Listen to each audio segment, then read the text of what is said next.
All right, welcome out to an episode of the Universal Sports Podcast. This will be episode number 3. My name is Gabriel Trevino. It is Thursday, and we're going to talk professional and college sports. That's what this podcast is all about. And I said that was going to come on Monday through Friday. I'm still working on trying to get that situated, but I'm going to make a real effort to do that. And there's a lot going on in sports. And the podcasts, they won't be very long. We're talking about maybe, 15 to 30 minutes, 20, 25 minutes. Sometimes it may go a little longer depending on what we're talking about. But the majority of the time, it'll go maybe 15, 20 minutes. It's just to kind of throw and let you guys know, those that are going to be following the Universal Sports, what is hitting the news, and then give you my opinion on what I think. And hopefully that'll stir up some conversations with whoever's watching and maybe want to debate with me or whatever, talk about certain topics. I mean, I talk sports all the time. I just don't do it on a microphone. I do it, with a bunch of friends, coworkers and stuff. So I'm just going to bring it over to the microphone and see what kind of response, if I get any response back. But I enjoy talking about it. And so, like I said, this is mainly going to be what's always going to be talking about the professional and college sports. And right now we've got a lot of stuff going on. We got the NBA playoffs going on. A lot of the first round has been completed. We're going to be going into starting the second round. But last night there were 4 games on the schedule, and I try to watch all of them.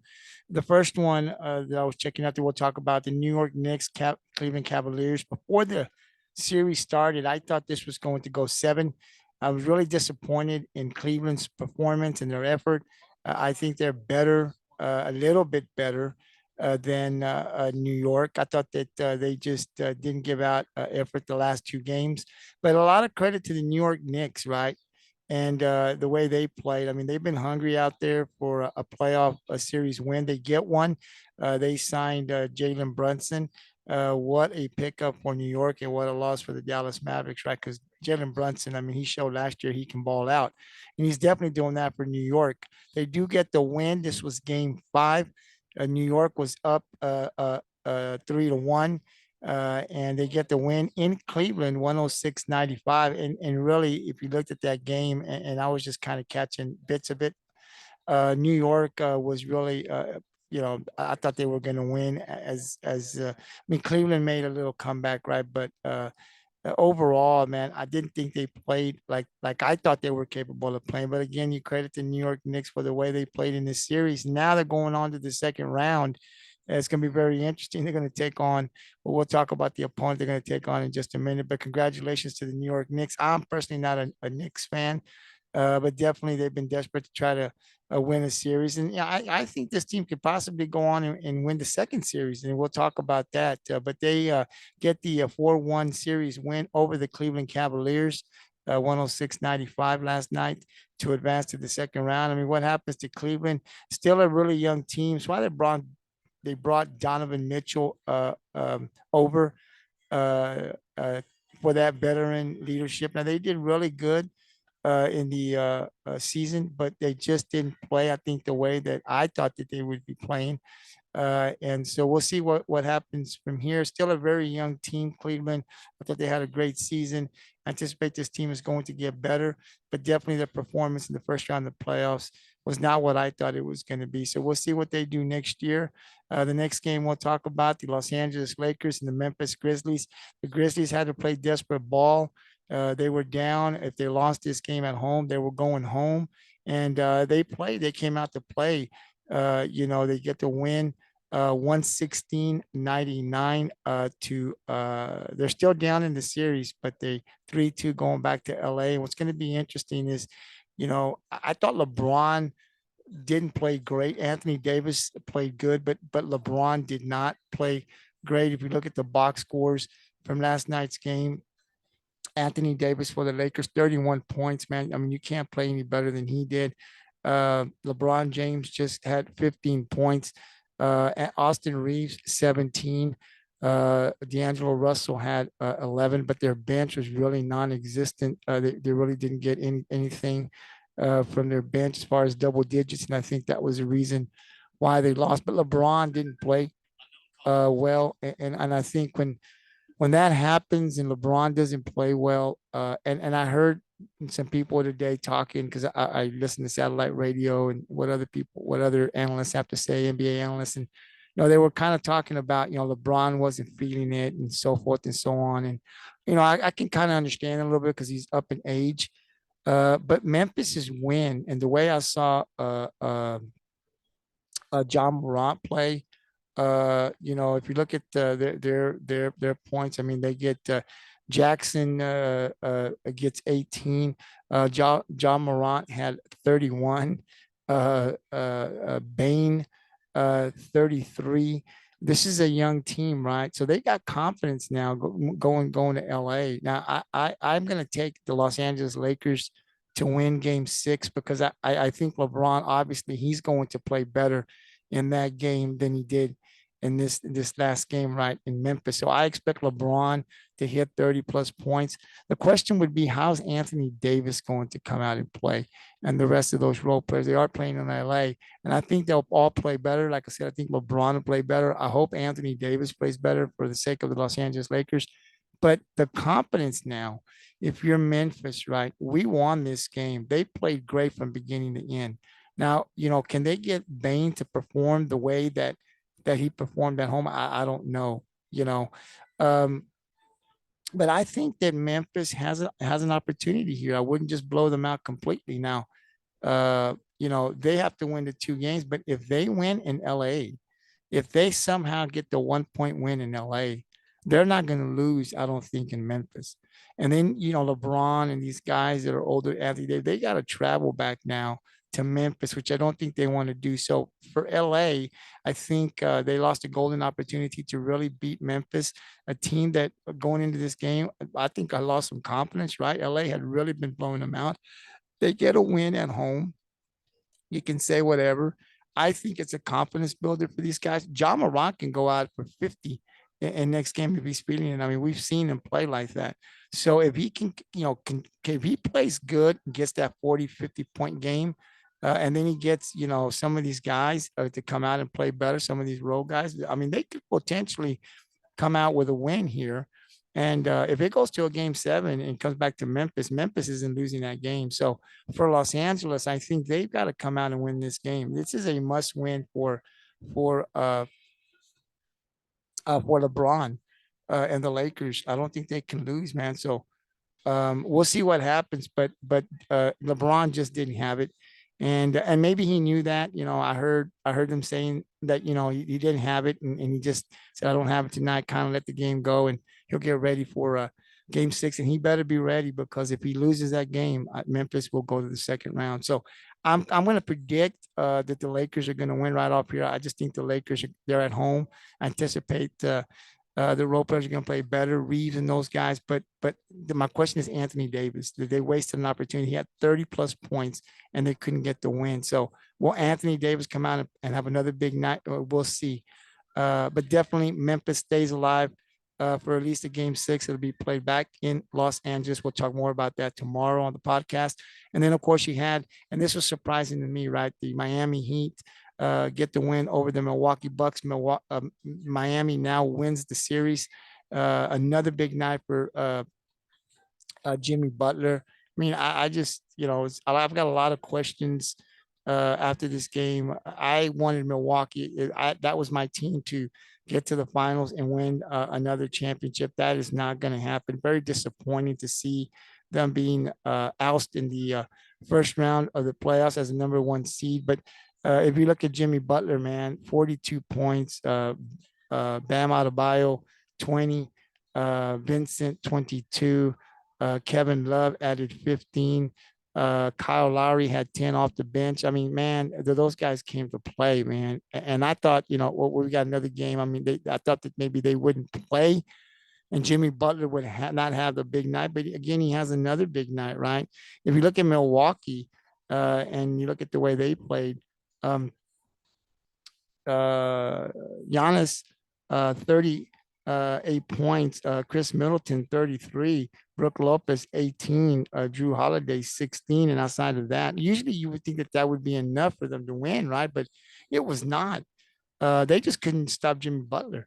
Miami gets the win 128, 126, but there was just so many critical errors if you saw that game from Milwaukee. I mean, Giannis fouling a 3-point shooter, Brook Lopez not being in the game. I mean, just a lot of different things, you kind of question Coach Bud and what was the thinking behind this? Some of the plays that happened, some of the coverage, it just seemed a little odd. I'm not going to say that, they wanted to lose because obviously they wanted to win. It was just a lot of questionable calls that were made that you saw that as a fan, you're sitting going, what's going on here, and the result is they lose, um, the game and they're out. And so it's a disappointing season, obviously, for Milwaukee. It's not always where a number 8 seed beats a number 1 seed. I know Giannis was hurt for the first couple of games, but the free throws missed. The just a lot of things that went against Milwaukee that you usually don't see. So I mean, great job by Milwaukee. Jimmy Butler playing lights out. I mean, I think he could win the second round. I mean, he's on a level in a zone of his own right now. But if you're Milwaukee, you got to make some changes. There's one guy that's killing you, and that's Jimmy Butler. He killed you in the prior game, right? I'm going to make somebody else beat me. I don't care if I got to double team this guy. I'm getting the ball out of his hands. I'm not going to let this guy beat me. I'm going to make somebody else from the he beat me after I saw what he did in the previous game. But he comes right back out. I don't know what adjustments were made, if any, but man, Jimmy Butler he was on again. And I don't think they did anything to get the ball out of this guy's hands. At least double team and make somebody else beat you. But they didn't, and because of that, they're going home. The question now for me is, what do they do with Coach Bud? Now, I'm a Coach Bud fan. I loved him when he was with the Spurs. He's a championship coach, right? So he knows how to win, obviously. But moving forward, if you're the Milwaukee ownership and management, do you bring Coach Bud back? Will we see another coach out there? Is there another coach out there that can coach the Milwaukee Bucks? We're going to keep a close eye on the Milwaukee Bucks and see what happens. I haven't heard anything as far as them firing him, but I think the talk has to be happening, right? Because it's just not acceptable for this team to have the record that they had and then get bounced in the 8th. And Miami being a good team, but then again, you look at Miami, right? Depot, they had some key players out that didn't play in this game, and they still went to Milwaukee and beat Milwaukee. So this is concerning. This is very concerning for the Milwaukee Bucks. You can't just, I think, blow it off and say, "Look, we'll be back next year." There's some questions that need to be answered in that organization, and they're going to start with the head coach, Coach Bud, and then they're going to have to sit down and I just wonder if he'll be back next year. I don't know what his contract situation is. But moving forward, I would think that if he does come back, that seat just got really hot. And I just don't know if he'll come back next year. I hope he does. I think he's a great coach, but man, things got to change. And like I said, there's just some questionable calls that I'm just thinking, like, what are you doing that cost them the game and the series? So moving forward, we'll keep an eye on what happens out of Milwaukee. Will Coach Bud be back? We'll see. And then the other game we'll talk about that was played yesterday, the Golden State Warriors, the Sacramento Kings. There was an injury to De'Aaron Fox's finger, right? So I thought, reports came out that mentally he was going to be okay, but that injury, I thought was going to affect him somewhat. The Warriors, I felt if they won this game, they'd win the series. They won the game, so I think they're going to win the series. I don't see Sacramento, as great of a season as they've had and been competitive in this series. I think the injury to De'Aaron Fox did play a role in the loss last night. But I think now Golden State, I can't see Sacramento winning 2 games. I don't see Golden State losing these 2 games. They feel confident now. They've gone on the road. They've beaten a good Sacramento team. So I think Golden State will win the series. If you look at the scoring last night, we'll start off first with the Sacramento Kings. Sabonis 21, Fox had 24, and those were the only 2 20-point numbers. Now they did get 21 from Monk off the bench, which was great. but it wasn't enough. As Golden State beats them 123-116 for the Warriors. Uh, let's see, Wiggins 20, Seth Curry 31, Klay Thompson 25. Uh, the biggest one was Draymond Green, 21 points. He found his offense right. That was huge. Draymond Green was huge in that victory for Golden State. So, like I said, going back to Golden State, I think they'll wrap it up in Game 6. But when you put both games, I just do not see Golden State losing the next two, which would have to happen for Sacramento. Of course, stranger things have happened, but I think that Golden State will win it. They'll wrap it up in Game 6. I thought Sacramento had to win this game at home, uh, and then they had a good chance, even if they lost Game 6. But they could win one out of two. I think they were very capable of doing that. But um, having to win two games, one on the road and then back home. I think that's just going to be too much. And then there's still that injury to De'Aaron Fox's finger. So I just think Golden State has this one won, and we're going to see them in the second round. But if that does happen, just a great season by Sacramento, just to uh, do what they did this year. I think they've got a great coach and Coach Brown, and they'll be back next year. So if it plays out the way I think it will, Golden State will win this series and they will advance over to the next round. For tonight's games, there's only one game on the schedule in the NBA, and you've got the Boston Celtics traveling to Atlanta to play the Hawks. They'll have Javante Murray back for this game. That's a 7:30 p.m. game on TNT. I'll definitely be watching that on one of my monitors. But the question is, I thought Boston would end it in their last game, Game 5, and without Murray, Trae Young, man, just went out. They needed him to play that way, and he did play that way, and he got the win to bring it back to a Game 6. Can he do that again? God, I don't know. They're playing at home, and it's going to be rowdy, but I just don't see Boston losing again tonight. I think they'll come out. They'll play tough. And I think Tatum and Brown, of course, the leaders, will play big. I don't think Atlanta can win, even though they're at home. I'm picking the Boston Celtics to win. Now, if somehow Atlanta pulls it out, Boston should win in Game 7. But man, that would be huge for Atlanta moving forward, right?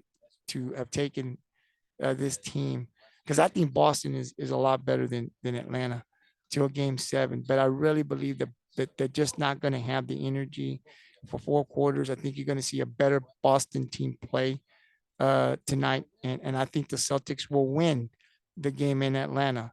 But boy, if Atlanta can put up another game like they did, and Trae Young puts up another performance like that, and they win, anything can always happen in Game 7. I just don't see that happen. So I'm taking the Boston Celtics to end the series tonight in Boston, in Atlanta. I'm sorry, I'm taking Boston to win it, and we'll be seeing and talking about Boston in the next go around, the next series, right? So it's going to be great. Now we turn things over to baseball. Thursday evening, a couple of games that I'm interested in seeing. Let's see, Yankees and Rangers will start a series. I'm really into seeing that game. I want to see what the Rangers can do. They'll be playing in Arlington, so I'll definitely be paying attention to that game as New York, the Yankees are in town. So that'll be the game that I'm mostly interested in seeing. There are a couple of other games, and you can go to the GT Sports Facebook and Twitter page, and I'll put some games up there. You can definitely vote. There's the GT Sports Facebook page and Twitter page. You can go in there. There's MLB, there's NBA, there's professional college teams that I put up there that you can vote for your team. Tell me who you think is going to win. There's also high school stuff that goes up on there. So the GT Sports Facebook and Twitter page, it's a voting page where I put all kinds of different sports up there: college, professional, even high school. So definitely you can take a look at it when you get a chance. Vote if I put your team up there. But last night's games, and this was very interesting to me because I'm a Houston Astros fan. Uh, let's see here. So Houston, they go and right, and they I think they take they well, first of all, they swept the uh the Atlanta Braves, which I thought was wow, you know. Um they beat them, and then the last night's game, they beat them again. And so that was a great game by Hunter Brown, 1-0. I mean, so they take in this road trip that they had playing two good teams, they sweep Atlanta, which was great to see. And then they go to Tampa without a day off. They go straight over the next. They go to Tampa. They're playing a red hot Tampa Bay team, and they take two out of one. Tampa gets the first one, but then you see the Astros take game two and get game three. So basically, they take two out of one with Tampa, and then they sweep Atlanta. So if you're a Houston Astros fan like I am, man, that's got to be great to see, right? And then you look at Hunter Brown's pitching performance. This kid's going to be great, I think, for Houston. And we're going to talk a lot about the Houston Astros moving forward on this podcast. But Hunter Brown pitched 7 innings last night, gave up 2 hits, no runs, walked two, had 8 strikeouts. Nearest came in, pitched 1 inning, and then Presley shut it down. So, this Tampa Bay Ray team is really good, or they've been playing good, right? And for Houston to go in there, and Houston not fully uh, um, healthy, Altuve. And I think when Altuve comes back, it changes a lot of things, not because it's Jose Altuve, but the way the lineup, then the way it'll be set up. It gives Dusty Baker a little bit more room to do many more things. Brantley, McCullers, the pitchers. So they're still not fully healthy yet, but I think now they're hitting their stride where this was huge. I wanted to see how they were gonna uh, go on the road, and they performed very well. And that's why they're champions, right? I guess. So somebody told me, hey, don't worry about it. They always start off like that, and they actually do. But this was huge for Houston, going on the road here and winning the way they're going into Tampa 2 out of 1 and then sweeping Atlanta. Two good teams that are playing well at this time. So if you're the Houston Astros, which we're going to be talking about the Astros every day that we come on and they're playing, we're definitely going to be talking about their hitters, the pitchers. We're going to go in deep about the Astros as far as they're going. I want to see, can this team repeat and get another World Series back to back? Man, that'd be interesting to see. So something that we're going to pay close mind to, but moving forward, man, it was a great series. I believe they're off tonight. They'll be back on Friday, which will be tomorrow, and then we'll talk more about the Astros and tomorrow's podcast. If you go and you let's see, kind of look at the NFL, Aaron Rodgers going to go to the New York Jets. We're going to be talking a lot about that coming up.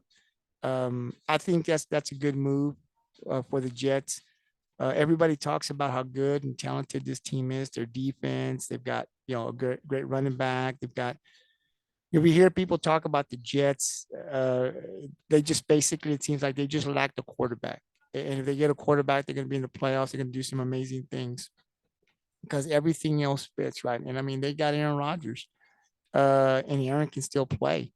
And so I think when you look at that division, will Tua be healthy? And if he is, I think Miami, they have a good chance of winning the division. Obviously, Aaron Rodgers and the Jets. You got to talk about these guys and where they'll be when the 2023 season ends. And then, I think you have to look at obviously Buffalo and Josh Allen and those guys. So where does this leave New England? Boy, for the first time, I'm actually going to say I think New England could end up being last place. Will that happen? I don't know, but this division is going to be very interesting. And here on the Universal Sports podcast, we're going to be talking a lot about this division. I just because you get Aaron Rodgers, obviously on paper you look good, but you got to go out there and play. Remember, Aaron is I think 37, 38 years old, so he's up there in age. Some of these the teams that we playing twice. I mean, the Patriots, regardless of Mac Jones and all the issues that they're coming out of New England, they got a heck of a defense. Miami's got a defense. Buffalo. So it's not just given that Aaron Rodgers can come in here and wipe everybody out. I do think the Jets are better with an Aaron Rodgers, obviously, but it's still for me. I still got to see him go out there and compete. And then if you look at the AFC, man, there's just a lot of great quarterbacks, young quarterbacks that are going to be in the league for at least 8 to 10 years, maybe more. Joe Burrow, Josh Allen, Patrick Mahomes, Justin Herbert, Trevor Lawrence, Lamar Jackson. Just I read up in here before I got on this podcast. He just signed an extension with the Ravens, so he'll be back in the AFC.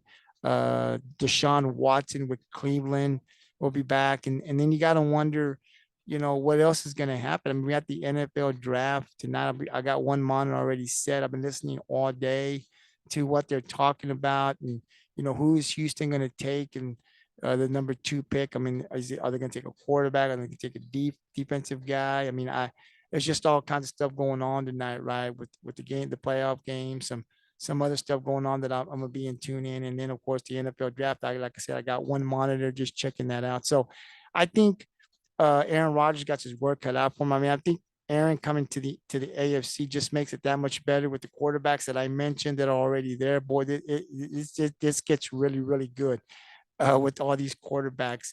So I think football coming up is going to be great this upcoming year. And then the draft, and we see where Bryce Young, if he goes number 1, where will he go number 1? If it were me, I've been saying this all along for months now. If I was an owner or GM, if my only concern for Bryce Young was that he was just not big enough his size, I would take him, because that tells me everything else he checks off these boxes, right, that everybody talks about. So my only concern when I see this guy play is that, man, you know what, his size, I'm taking the guy because everything else fits in, right? He doesn't have, I hear his arm isn't quite as power, but everything else works. His vision on the football field is great. Some people say he's got like eyes in the back of his head. So all those are real important. And he's a franchise quarterback. He's a guy that's going to continue to learn the next 10 or 11 years. So to me, if I'm a GM, I want a guy like that. I want to be able to coach a guy, or I want to bring in a coach that can coach a guy like this, because Bryce Young's only going to get better, right? So if I got the number 1 pick, I'm really considering, I wouldn't pass on Bryce Young. That's just me. But I'm sitting here talking sports. I'm not up there a GM or anything like that. Now, then you go to 2, and there's some great quarterbacks here. And, there's always this talk about Houston's going to take a defensive guy, and they got the number 12 pick, I think, or something like that. If I trust D'Amico Ryan, I don't know about the GM and the ownership of Houston, but I think D'Amico Ryan is a great coach. Obviously, he signed a contract to be there for a few years. If Houston's smart, they'll keep this coach there. He was with San Francisco in that organization. He saw a guy that wasn't drafted very high, right? Brock Purdy was the last guy drafted. And he saw what that can do if a quarterback who doesn't go, or they pump him up a lot, a guy that's toward the bottom of the draft, what he can do if he's put in the right system. So I think if you look at D'Amico Ryan, his thinking could be, listen, my team needs a lot of help. I mean, I could get myself the best quarterback, but it ain't going to do no good if I don't got a line or talent around him, right? My defense isn't really good. So he may be looking in, first of all, let me say this. I don't think Davis Mills is the guy. I think he'd be a great backup. I don't think he's a guy that can take you to the Super Bowl. That's just my personal opinion, especially with all the other quarterbacks that are out there in the AFC. But there may be a quarterback here in the later rounds that they really like. I don't know. And he says, hey, listen, I can get me a quarterback down here that maybe I see that can fit my system that no one else is talking about. So I'm going to, bring in with my top picks. I'm going to fix my defense or whatever the case may be. I mean, I don't know, right, what their thinking is, but everything points to them going defense. But I would think that they would have to have somebody else that they're interested in to be their quarterback, because I don't see Davis Mills being a franchise quarterback. I don't see Davis Mills being the quarterback for the Houston Texans for the next 8 to 10 years, right? I don't see that. So with that being said, they're going to have to get a quarterback. Now, should it be the second pick? Maybe not. we'll find out and see what they do after the draft is completed. But they do need a lot of other help. And I do trust D'Amico Ryan, thinking he's the coach. Obviously, he's in the heads of the GMs and the ownership and letting them know what he thinks. But he has seen a Brock Purdy, who was way down in the draft, be very successful in the NFL in 1 year and was one game away from taking the 49ers to the Super Bowl, right? And if he doesn't get hurt in that game, he may have taken them to the Super Bowl. We'll never know. But he's seen a success that a quarterback that's really low in the draft could have in the NFL if he's put in the right system. And so I don't know. I'm just saying he's seen it. He was in that organization.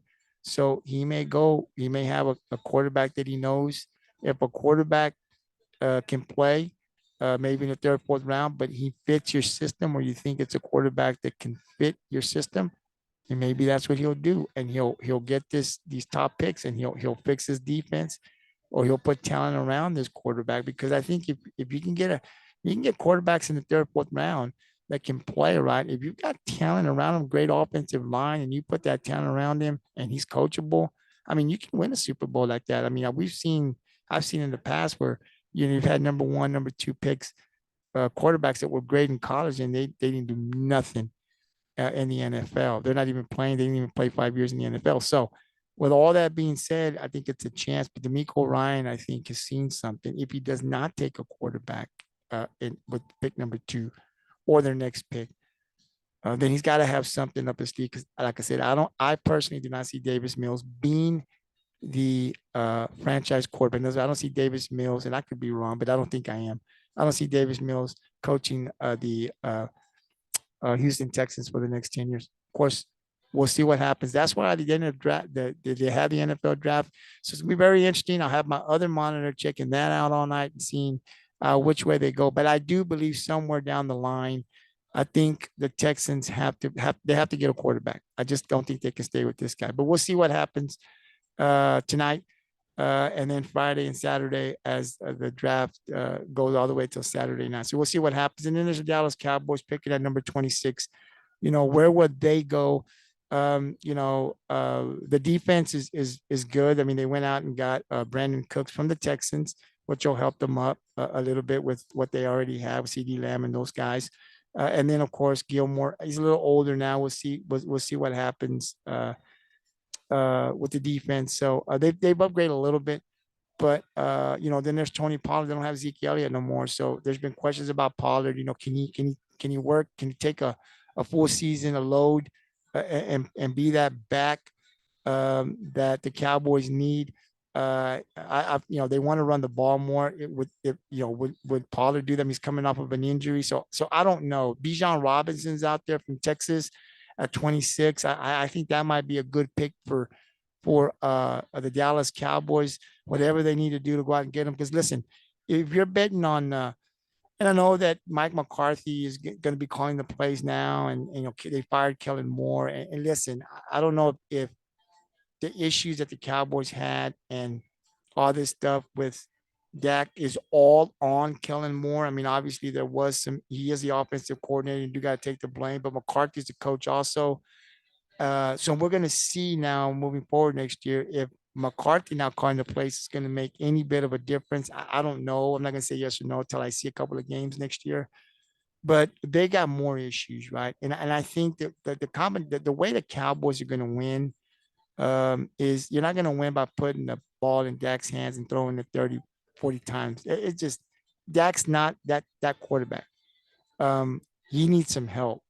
And I think the way you help him is you run the ball. You got to be able to run the ball. I don't know how good and healthy that offensive line will be. We got some guys on that line that are great, but they're older now. But I think you have to run the ball a little bit more than what they did last year, right? And I think that takes a little bit of pressure off of Dak Prescott. I think if you put it on him, hey, man, the only way we're going to win is with your arm. I think we're going to lose more games than we win. So you got to put Dak in a position to succeed. And I think running the ball a little bit more than what I saw last year may be a way to do that and not have to put it all on Dak to have to throw out and win these games. You need to have a run game.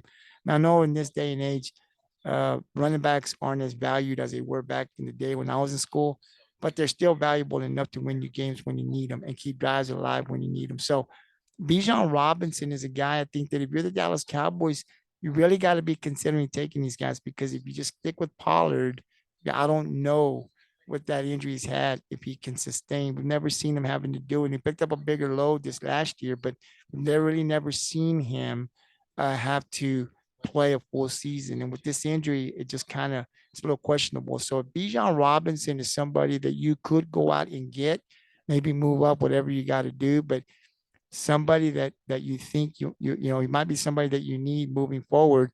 This is a guy that can play some football. He may be able to help you with a team that's already set to possibly make some noise in the NFC and the playoffs. You add a Bijan Robinson, a guy that can run, catch out of the backfield, block. Is maybe just somebody that you need. So we'll see where the Cowboys go at 26. I mean, I don't know what they'll do. I don't even know if Bijan Robinson will be available at 26, but we'll see what happens. That's why we're going to watch the draft tonight. So NFL draft coming on tonight, NBA game, and I recapped a little bit of the NBA. We'll be back tomorrow afternoon. I'll do another podcast, and we'll recap the Celtic Hawks game. We'll preview the games that are coming up on Saturday. We'll talk more MLB. And then the weekend is coming up. So definitely we're going to be talking college baseball and college softball. Some really great games that'll be played over the weekend. So we'll definitely be talking about that. We'll get into a little bit of UFC. What's next? The big fights, and then of course boxing. There's a lot of stuff going on in boxing after this Garcia and Tank Davis fight. So a lot of stuff to talk about. We'll be back tomorrow, about a 30-minute podcast tomorrow. So definitely tune in. Like I said, there's no video. It's just an audio. I'll go out there. So I'll be putting this up here in about an hour or two. You can catch it on the Universal Sports YouTube channel. And then it'll be shared to the Universal Sports Facebook and Twitter page. So again, I'll be back tomorrow, and we'll talk more professional and college sports. Thank you for tuning in, man, and I'll catch you guys tomorrow. Universal Sports, Gabriel T, signing out. Until tomorrow.